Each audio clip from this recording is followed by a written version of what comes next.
Hello, hello, hello. My name is Mr. Big T Anderson. Today we're doing a fan fiction reading from the Pokemon fandom. This is called A Girl and Her Ghost by Inkpress. If you're new here, thank you for listening, first of all. Here are the rules. I do not write these fan fiction. Inkpress is the author in this case. I am just reading it. If you want to give the author some love or give the story a good review, links will be down below so you can do that. Otherwise, let us begin.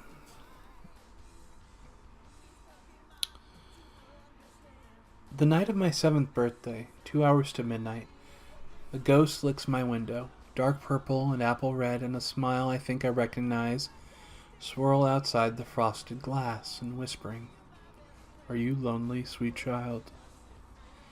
Because I am lonely, I open the window and let him in. He's too large to fit through and so glides in past the wall. He floats to the shelf and picks a bedtime story and tucks me back into bed. He settles beside me under the covers, as best a ghost can, and cracks open the pages with his big purple hands. And I listen. For 2 hours I let him carry me to the tops of castles and the bottoms of dungeons. I let him breathe me full of valor and romance in the quiet whisper of the 1,000 voices tied together in chorus. Always stories with happy endings, always stories where we can smile together. And he's always smiling. Every word he whispers through this gaping smile, every moment he spends wearing this giant grin. I ask him, "Why are you always smiling?" And he says to me, "Because I am with you." But there's no way to know when a ghost is lying. On the night of my 9th birthday, he comes again to my window. I let him in and he picks from the shelf a story about a little girl and her father. He tucks me in and settles beside me and cracks open the pages. I stop him as he reads. I tell him, "My father's been away a long time." And he looks at me, his eyes apple red, and he says to me, "Your father will always be with you." Tonight I am lonely, so tonight I believe him. But there's no way to know when a ghost is lying. On the night of my 11th birthday, he comes again to my window. I walk over and let him in, but when he goes to the shelf, I say, "I'm too old for those now." He looks at me, his eyes apple red, and he says to me, "Are you too old to remember your father?" So I climb into bed and tuck myself in. He picks from the shelf a sad story, all dark and gray and stormy. A story with a sad ending. A story where we don't smile together. I ask him, "Will I always be lonely?" And he says to me, "Not when I am here."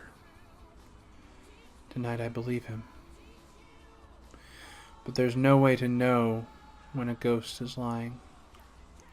On the night of my 13th birthday, he comes again to my window. But this time I do not let him in. I tell the ghost, "My father is gone." He says, "Your father is here." I say, "You're a liar." And he says to me, "I am your father." He pulls away the purple face and the red eyes. I see that he is my father after all. I wipe the tears from my eyes. I ask him my last question. "Will you never leave me?" And he says to me, "Never." So I open the window and he glides through the wall. But he does not go for the shelf. He does not tuck me in. He smiles wide, his giant grin. And I see his eyes are blood red. He says to me, "Because you will never leave me. Remember, there's no way to know when a ghost is lying." And that would be A Girl and Her Ghost. Now, for those who know, some of the Pokemon fanfics I've chosen are a little bit more serious in content, but I think that they definitely reflect well upon the writers. And I think this one was a nice little... It was well thought out, I thought. And a little bit heavy on talking, but that's okay. It was only 2 characters. And that was the main character, so that's wonderful. I was always a fan of the ghost type, so that was one point in its favor just on the start. But once again, if you enjoyed how I did it, comment down below. If you enjoyed the story or the author's work, you can review on the author's work in particular or this story. Give them the love. Otherwise, they don't know what's going on. Once again, I'm Mr. Big T Anderson. Thank you for listening. Have a good day. Ta-ta for now.